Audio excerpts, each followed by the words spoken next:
Fala galera, como que vocês estão aí? Vocês estão bom? Eu tô bom também. Professor Vlad de Química, hoje na disciplina de Química Geral e Inorgânica do curso técnico em Química. Hoje falaremos da nossa aula número 4 do primeiro bloco de Química Macroscópica, chamado de fracionamento de misturas, também chamado por alguns e por algumas literaturas de processos de separação de misturas.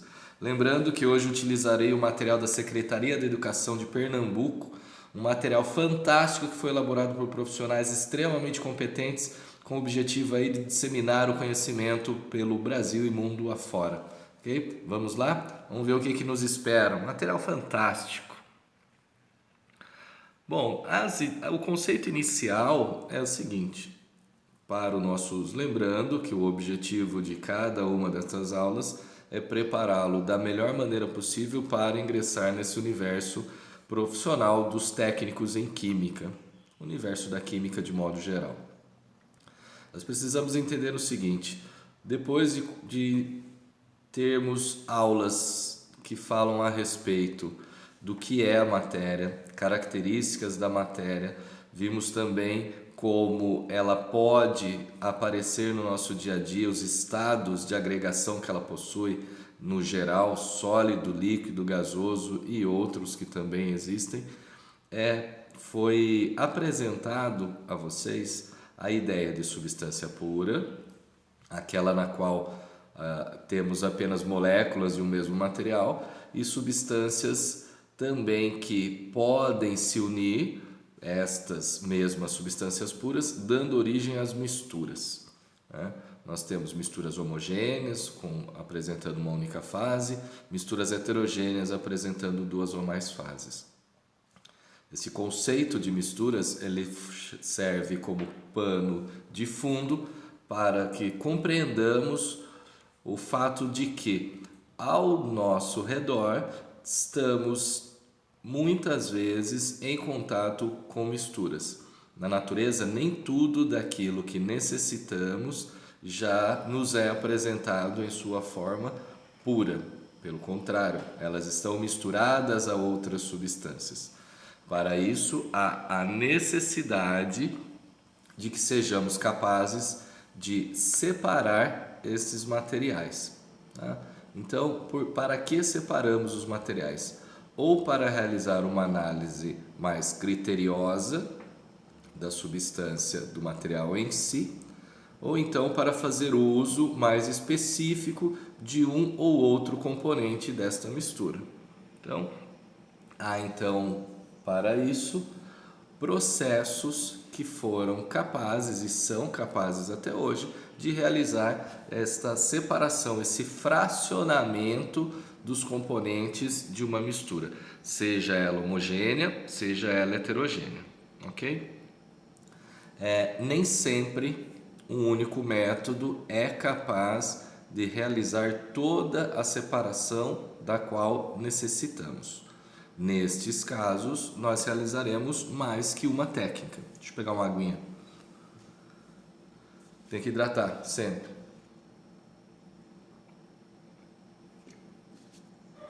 Perfeito. Então, nós iremos analisar algumas situações, alguns casos, alguns exemplos, onde várias técnicas são utilizadas, sejam elas de maneira individual, sejam de maneira conjunta. O ideal é que sempre você imagine o processo, avalie as características da sua mistura para fazer a melhor escolha. Este é o formato de uso técnico, ok? Inicialmente avalio, em um segundo momento levanto as possibilidades, em um terceiro momento realizarei os testes até chegar na maneira mais adequada e eficiente para realizar a minha separação. Perfeito.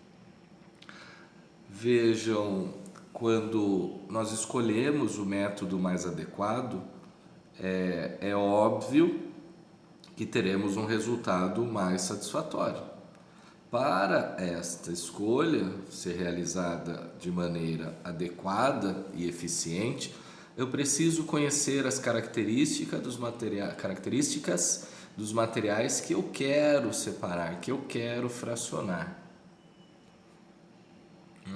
Então, se nós tivermos, por exemplo, né, uma mistura de açúcar com areia, né, é útil e necessário que eu saiba, por exemplo, que a areia, formada basicamente de sílica, é um material praticamente insolúvel na água. Em contrapartida, o açúcar é um material extremamente solúvel na água. E isso já facilita em muito a minha escolha. Se por um acaso a minha intenção for separar um ou outro componente, a solubilidade em água pode ser um critério de auxílio, um critério interessante, ok? Então, porém, muitas vezes, dependendo da complexidade da minha mistura, eu preciso de vários outros mecanismos, várias outras práticas para realizar a separação. Então, nós iremos abordar de situações ou sistemas extremamente simples a sistemas de maior complexidade. Alguns métodos de separação serão muito comuns para nós, por quê? Pelo fato de que eles já são realizados no nosso cotidiano, né? Em nossas tarefas caseiras, nossas tarefas comuns, né? Como, por exemplo, escolher feijão, ou seja, separar aqueles grãos que não são interessantes para o consumo e até mesmo outros componentes que poderiam estar presentes ali naquele feijão, né, para que eu tenha apenas o melhor proveito possível do alimento.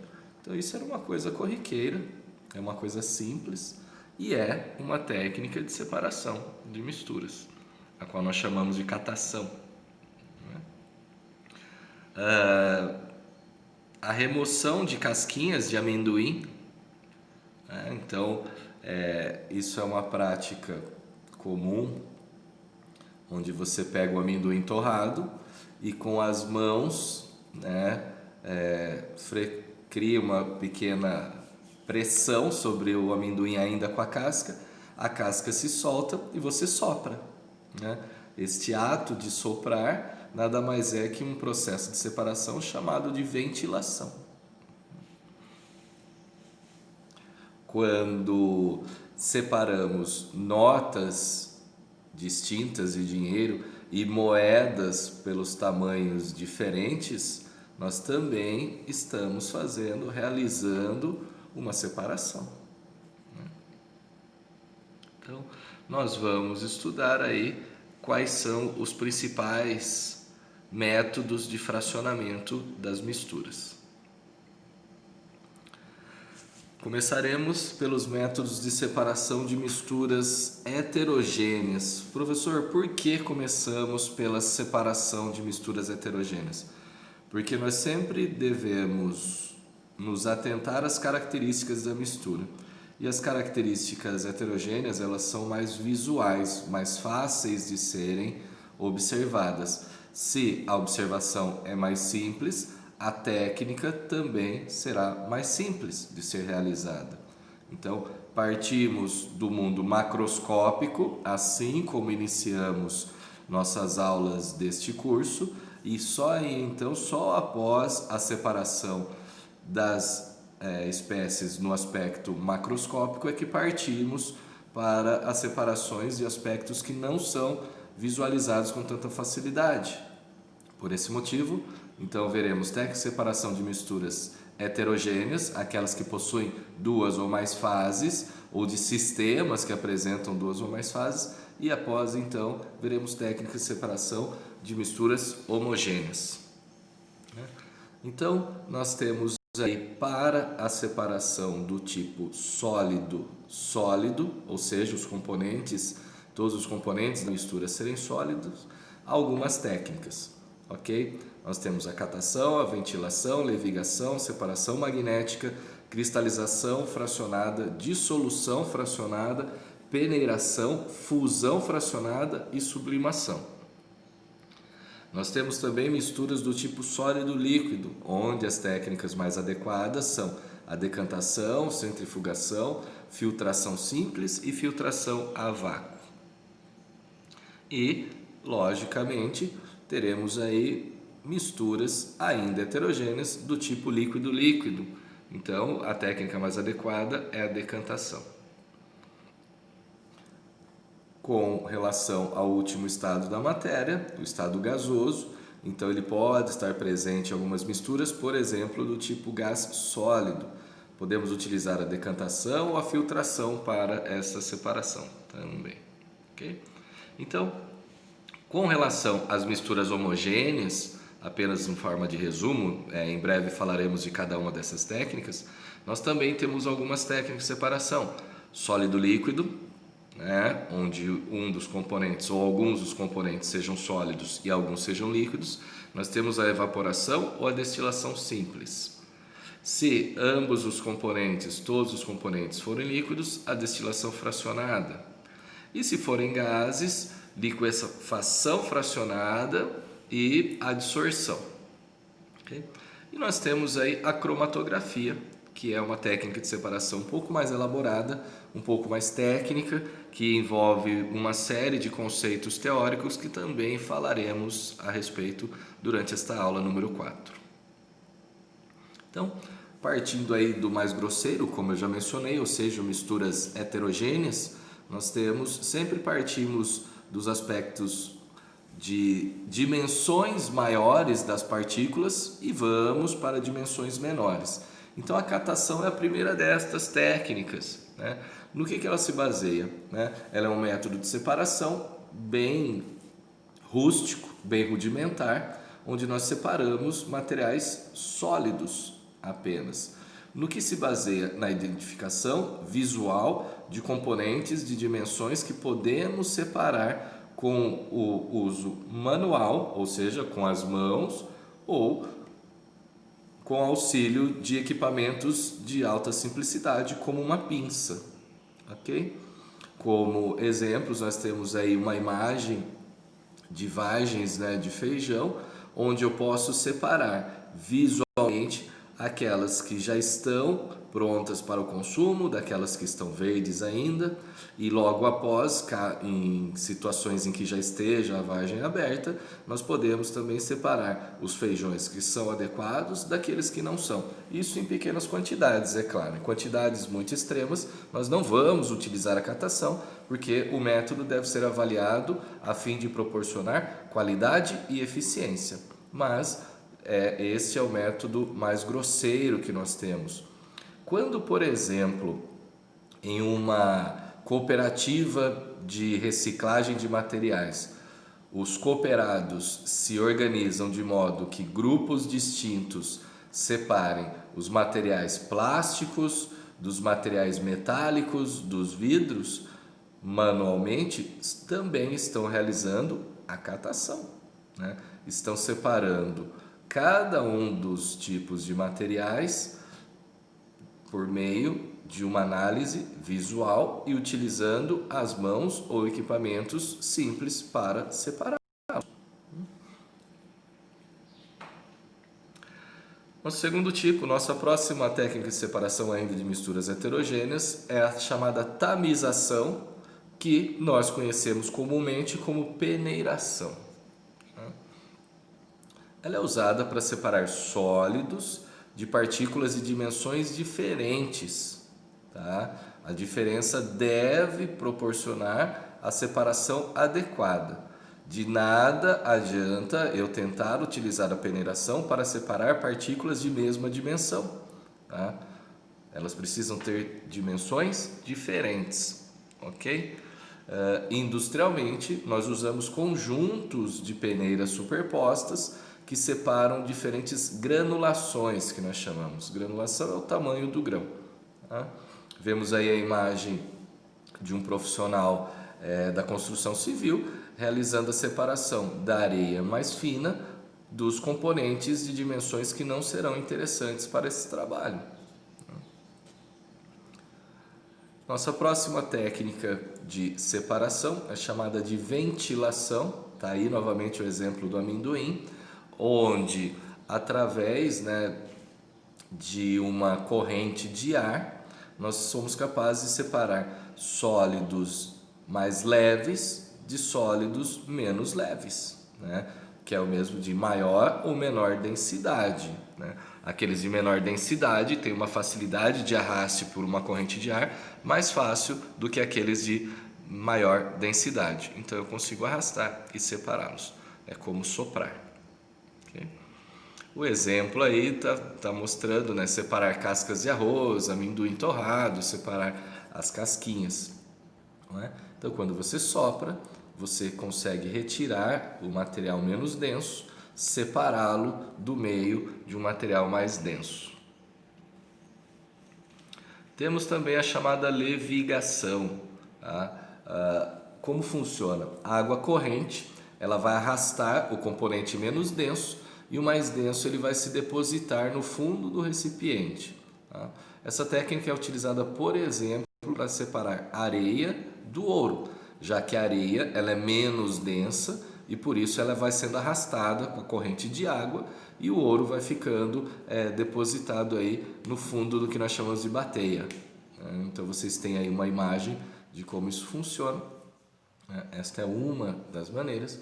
Basicamente é utilizar a água como objeto de arraste para separar um material menos denso, um sólido menos denso, de um sólido mais denso. Temos a decantação. A decantação é uma técnica que é certamente um pouco mais comum, porque em anos iniciais todo mundo aprende técnicas de tratamento de água e a decantação é uma das etapas do tratamento convencional de águas e efluentes. O que ela faz? Ela permite que nós pratiquemos a separação de líquidos immiscíveis, ou seja, que não se misturam, ou de um sólido precipitado em um líquido. O que é um sólido precipitado? Um sólido que se forma em uma mistura durante uma reação ou durante a união de componentes. Então, no que ela se baseia? Ela vai se basear na diferença de densidade de dois ou mais materiais. Então eu deixo esse material em repouso, essa mistura em repouso, a característica heterogênea vai se tornando mais pronunciada, os componentes, as fases vão se separando melhor, o material mais denso ficará ao fundo e o material menos denso ficará na parte superior da mistura. É assim que ela funciona. Nós podemos realizar isso de duas maneiras para separar. Nós podemos verter, ou seja, despejar o material menos denso pela parte superior para um outro frasco.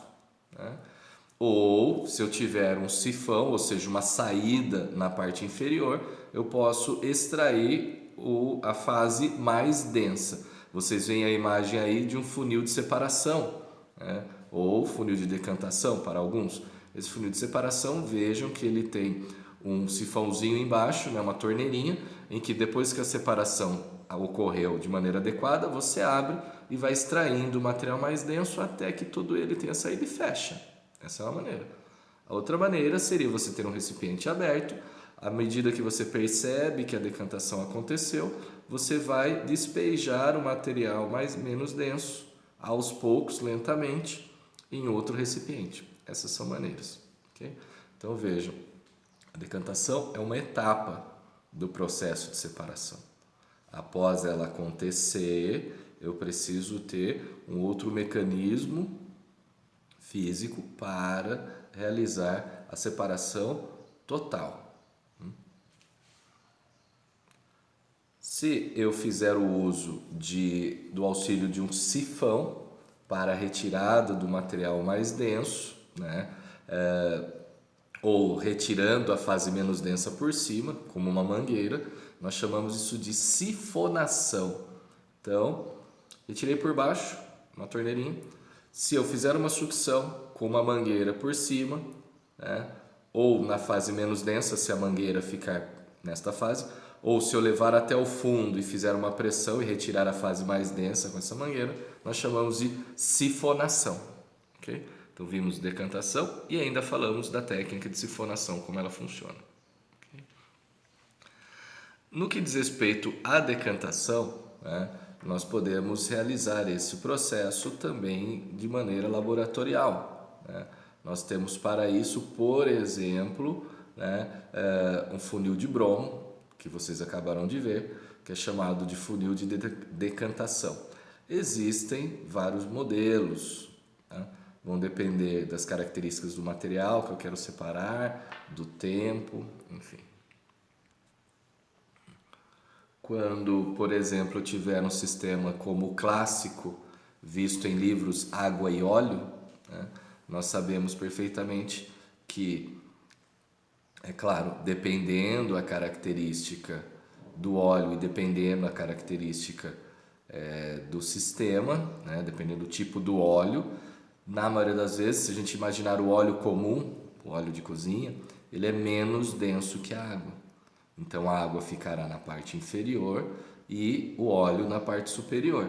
Então se eu quiser retirar pela torneirinha, eu vou abri-la e a água vai ser extraída, ficando o óleo no recipiente. Nós podemos ainda utilizar esta mesma técnica para a separação de alguns sólidos de partículas distribuídas em um material.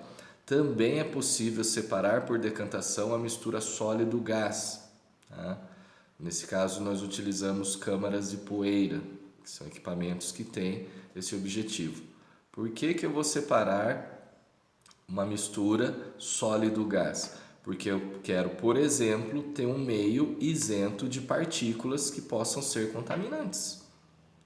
Eu preciso de uma atmosfera extremamente pura ou livre de particulados sólidos, então eu utilizo uma câmara de poeira, né, para realizar essa separação. Uma mistura, nesse caso, ela vai passar por etapas, onde o material particulado, o material sólido vai ficando pelo meio do caminho. Por quê? Porque ele é mais denso do que o material gasoso e daí ao longo do trajeto nós vamos ter aí apenas os gases ao final do processo. Uma outra técnica que nós temos que ver, que não pode passar batida, é a filtração. A filtração talvez seja uma das técnicas mais comuns do nosso dia a dia, né? Onde nós separamos aí vários materiais por essa técnica.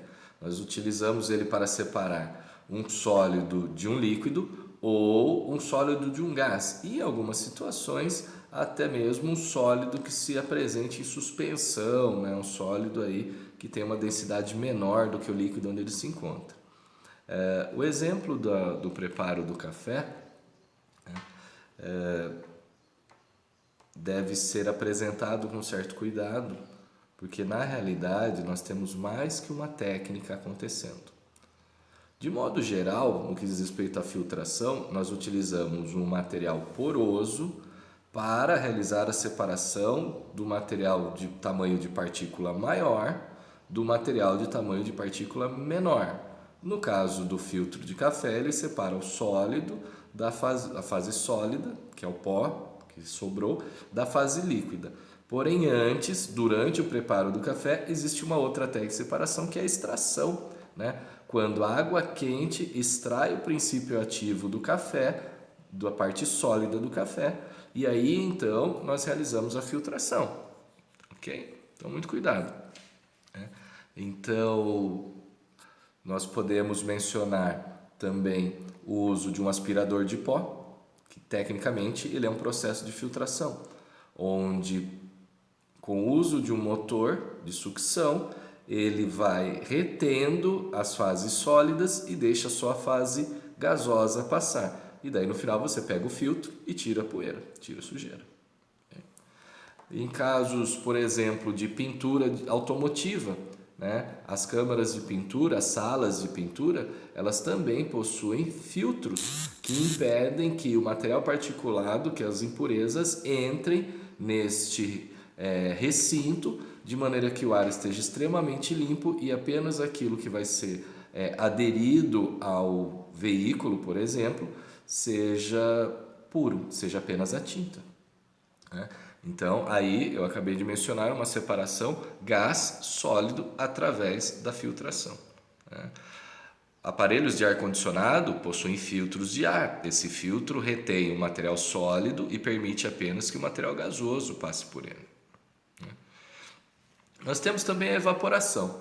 No caso da evaporação, esse é um método de separação de mistura sólido-líquido por evaporação de quem? Do solvente.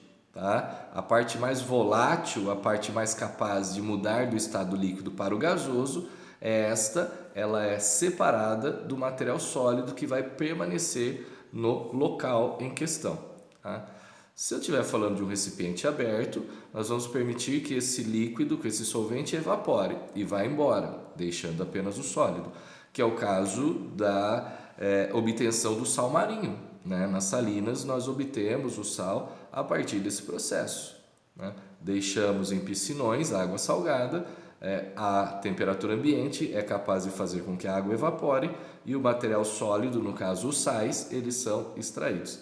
Lembrando que o sal marinho, durante esse processo, ele também está misturado com outros sais que são separados depois ao longo de novos processos, ok? Nós temos o processo de centrifugação. O processo de centrifugação, ele é usado quando eu quero separar uma mistura de sólidos e líquidos, quando a dimensão das partículas sólidas é tão pequena que impede que isso seja feito por filtração, né? As partículas são tão pequenas que elas acabam obstruindo os poros do meu material filtrante, né? Grudam nele, né? Eu não consigo separar de maneira eficiente. Então, neste caso, nós precisamos agrupar as partículas sólidas para aí então realizar a separação. Então, através do movimento de centrifugação, né, girando esse material, nós conseguimos fazer com que o material mais denso se deposite no fundo do recipiente com maior velocidade e aí então utilizamos alguma outra técnica para separar, eventualmente por sifonação, tirando por cima o material líquido, permanecendo apenas o material sólido, né, o decantado, ok? Utilizamos essa técnica, por exemplo, em laboratórios de análises clínicas, onde queremos separar os componentes da mistura, por exemplo, do sangue, né? Então, nós separamos ali o plasma do restante dos componentes para realizar uma análise eficiente. Quando nós falamos de uma centrífuga de tecidos, o princípio é semelhante, mas ali, como o recipiente ele tem orifícios, nós separamos, na verdade, o material líquido, que é de menor tamanho de partículas e maior fluidez, do material sólido, que seria, no caso, o tecido. Mas o princípio do movimento centrífugo, né, é o mesmo. Nós temos uma técnica pouco mencionada, que é a sublimação. A sublimação nós utilizamos apenas para separar sólidos que sublimam, ou seja, passam do estado gasoso ou do estado sólido para o gasoso quando aquecido, ou do gasoso para o sólido quando resfriado sob pressão, ok? Essa é uma técnica um pouco diferenciada, tá? Algumas substâncias que podem ser separadas por esse processo são o iodo, o enxofre, o naftaleno, na qual se obtém a naftalina, okay? Vocês veem aí um desenho de uma camiseta, porque nós utilizamos hoje esta técnica, chamada técnica de sublimação, para promover a impressão em algumas camisetas, né? Então nós alteramos, através de temperatura e algumas características, o estado sólido de pigmentos para o estado gasoso, que vão e se fixam no tecido. A vantagem desse processo é que utilizamos uma quantidade bem menor de pigmentos e tintas para realizar uma impressão de bastante qualidade, né?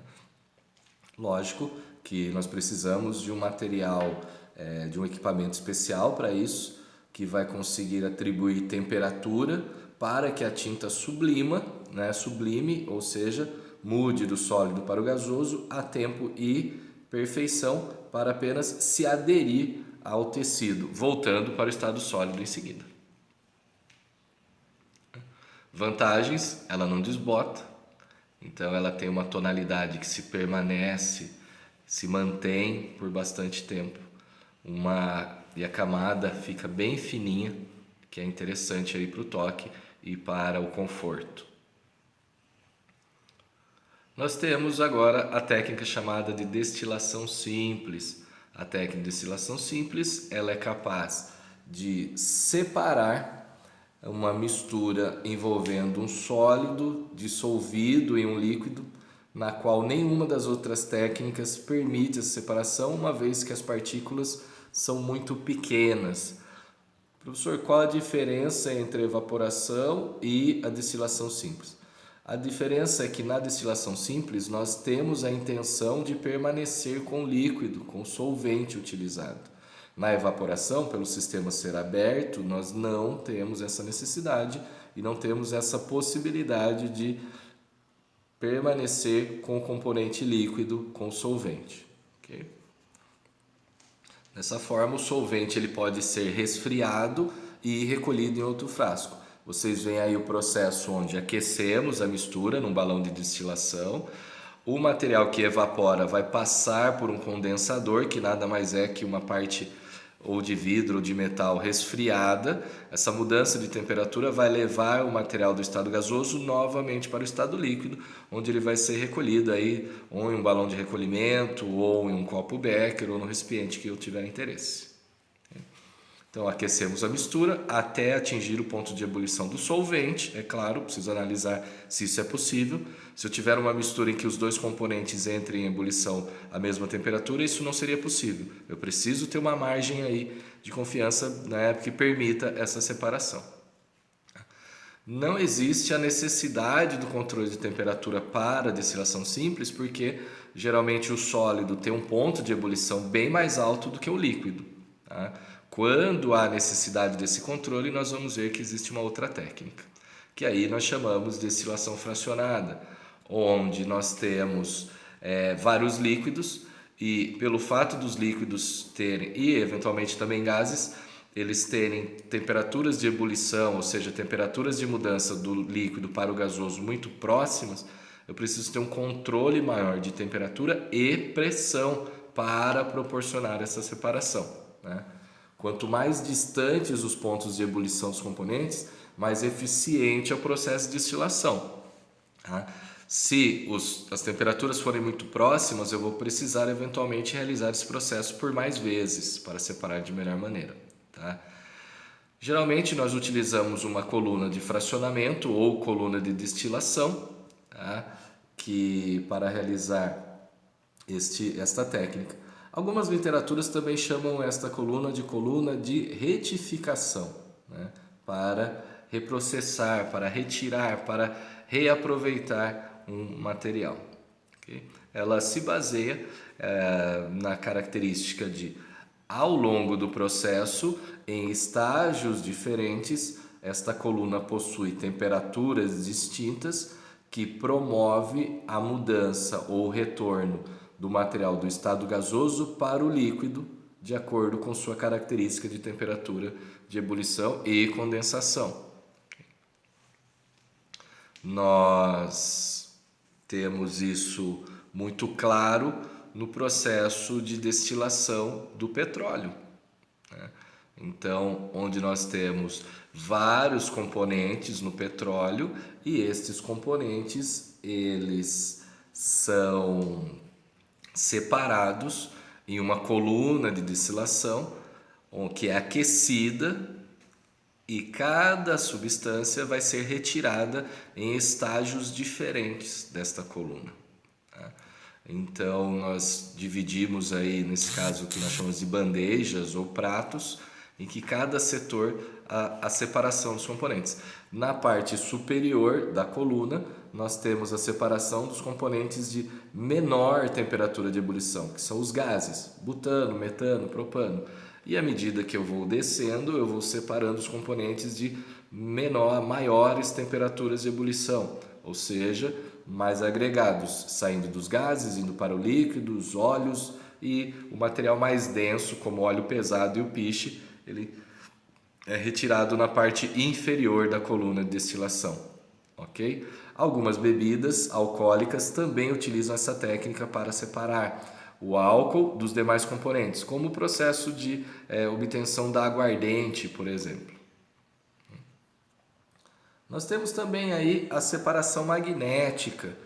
Vejam só, se você observou adequadamente até agora, você notou que nós já saímos das técnicas de separação de misturas heterogêneas, passamos por misturas homogêneas e estamos fazendo isso com uma certa constância para que você sempre analise a mistura que está sendo possível de ser separada, se ela é homogênea ou heterogênea. Se houverem dúvidas no início da apresentação, no início da aula, você vai notar que há uma tabelinha, né, separando as técnicas de cada tipo de mistura. Okay?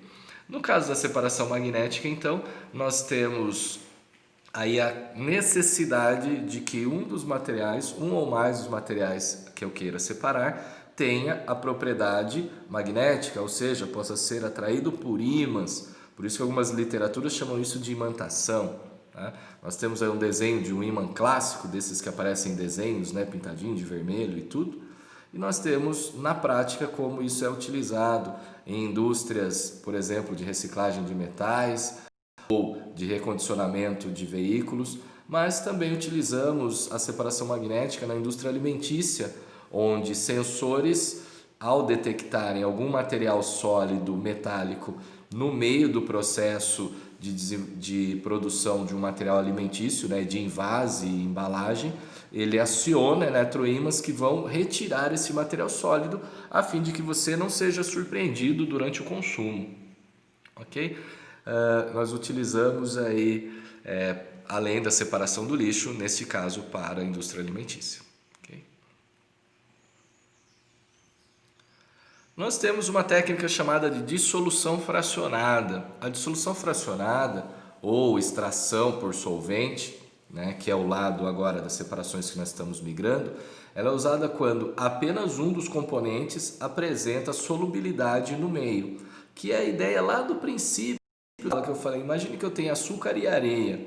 Claro que esse é um exemplo um pouco ridículo, mas outras misturas podem ter a mesma propriedade, isso seja no meio industrial, laboratorial, do dia a dia.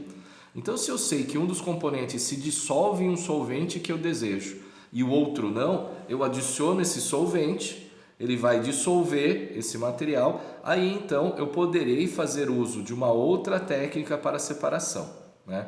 No caso aí da mistura sal e areia, eu adiciono água porque eu sei que o sal se dissolve na água e a areia não. Feito isso, nós passamos a ter duas fases, né, melhor pronunciadas, e aí então eu utilizo, por exemplo, a filtração. Ao filtrar, eu terei quem? Eu terei a areia retida no material filtrante e a água salgada no outro recipiente. Aí então eu faço uso de uma outra técnica. Se eu não quiser a água, eu uso a evaporação. Se eu quiser a água, eu uso a destilação simples. Percebe? Como nós já mencionamos anteriormente, existem técnicas que devem ser utilizadas em conjunto a fim de atingir o objetivo principal. Nesse caso, nós utilizamos a dissolução fracionada, que é a técnica mencionada agora, a filtração e, em seguida, a vaporização ou evaporação.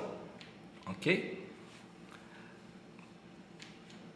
Lógico, você sempre deve avaliar o processo, o que está acontecendo e qual é o seu objetivo. Que materiais você quer, que componentes da sua mistura você quer. Dependendo quais forem, as técnicas são elencadas, escolhidas e utilizadas da melhor maneira possível. Nossa última técnica a ser avaliada hoje, apresentada, é a chamada cromatografia. A cromatografia, ela é utilizada quando eu tenho uma mistura, primeiro, com muitos compostos, né? Uma quantidade mais considerável, na qual nenhuma das outras técnicas seja capaz de separá-los por características estruturais ou dimensionais. Tá? Nesse caso, nós vamos utilizar algumas propriedades mais específicas desse material, ok?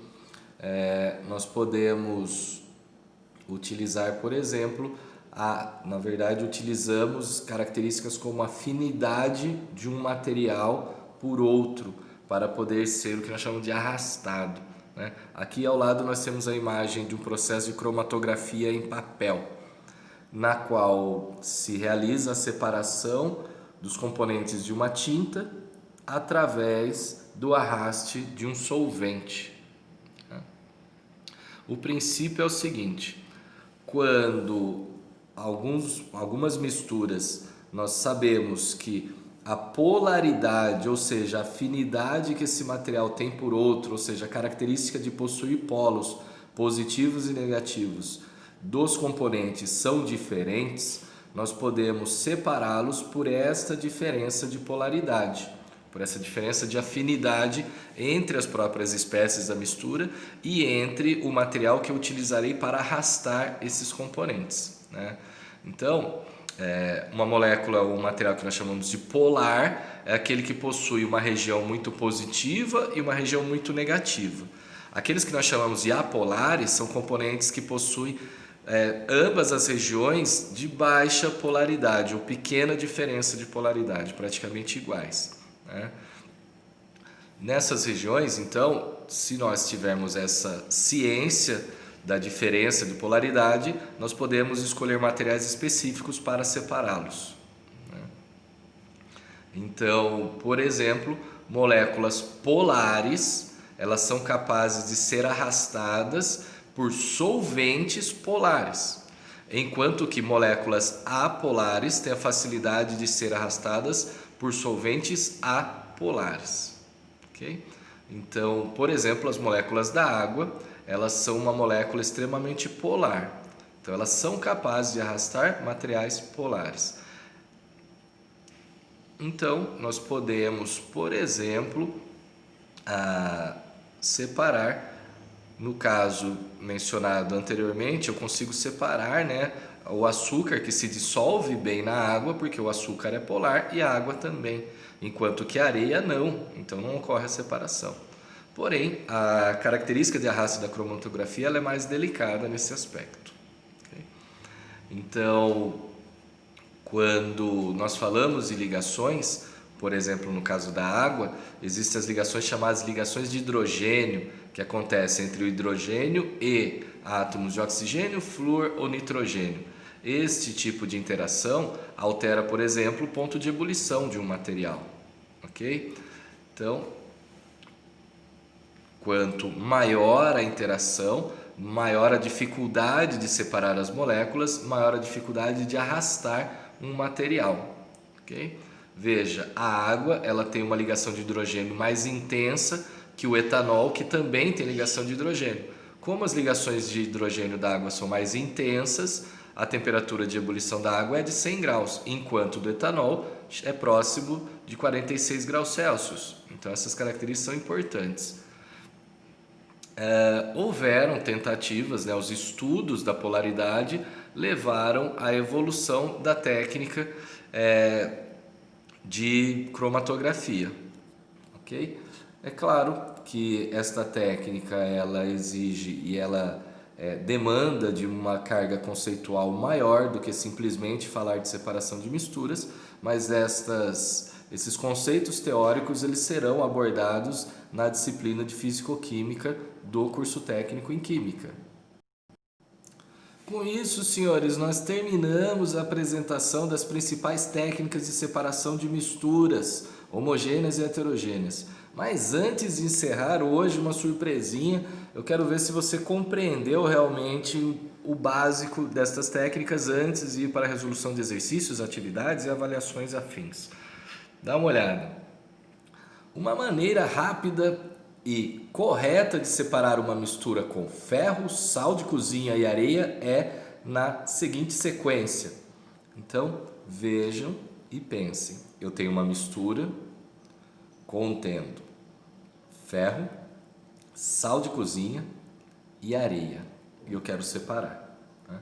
Vamos imaginar, né, vocês estão vendo a imagem ao lado, que o ferro ele não é uma barra de ferro, então sim pedacinhos pequenos de ferro, tá? E o sal de cozinha. Imagine essa mistura, pense um pouco, analise. É uma mistura homogênea? É uma mistura heterogênea? Se for homogênea, quais as técnicas que eu tenho? Se for heterogênea, quais as técnicas que eu tenho? Vou ser capaz de separar em um único, com o uso de uma única técnica, várias delas, ou vai ser impossível? Via de regra, não há misturas impossíveis de serem separadas. Então, a alternativa A diz que você deve filtrar, aproximar um ímã, adicionar água e destilar. Vejam, as alternativas podem conter os itens corretos, mas a sequência é extremamente importante. A alternativa B diz que você deve adicionar água e destilar. A alternativa C diz que você deve aproximar um ímã, em seguida adicionar água, depois filtrar e por último destilar. A alternativa D diz que você deve destilar, adicionar água e aproximar um ímã. E a alternativa E, pessimista, diz que é impossível separar. E aí, qual você escolheu? Tempinho, dá um pause no vídeo, raciocine. Se não entendeu direito, volta o vídeo novamente, assiste ele e vem de novo para essa questão. Ok? Se você escolheu a alternativa C, aproximar o ímã, adicionar água, filtrar e destilar, você está correto e está no caminho certo. Por quê? Qual foi o critério? Primeiro, eu vou separar as características heterogêneas mais grosseiras. Então, ao aproximar o ímã, eu consigo separar os fragmentos de ferro por separação magnética. Ótimo, separei. Agora eu tenho uma mistura contendo sal de cozinha e areia. Como eu vou separar sal de cozinha e areia? Bom, eu sei que a areia não se dissolve na água e a água se dissolve na água. Então adiciono água, dissolvi, passo a ter uma mistura ainda heterogênea, porém com duas fases, a areia e na outra fase, água salgada. Aí então eu vou filtrar. Ao utilizar a técnica de filtração, eu separei a areia, pronto, mais um componente, mais uma substância pura aí comigo, né?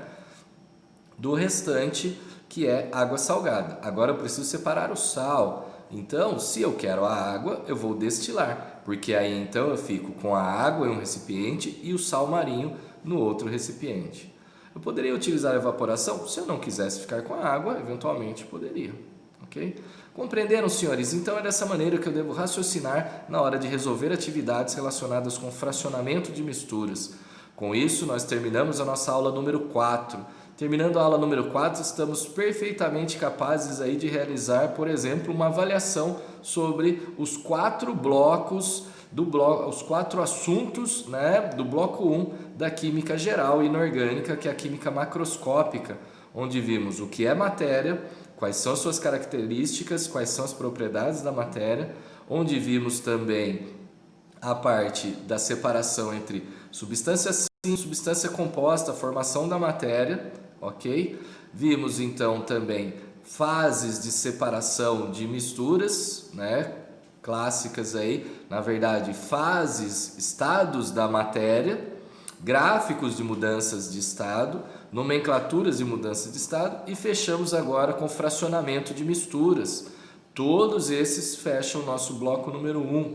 Espero que estejam gostando, estejam aprendendo da melhor maneira possível, assimilando o máximo de conteúdos e voltamos em breve com a nossa aula número 5, entrando no nosso bloco número 2 do curso técnico em Química, na disciplina de Química Geral e Inorgânica. Professor Vlad se despede de vocês, estejam bem, fiquem bem, façam coisas boas e vamos continuar. Fui, aquele abraço!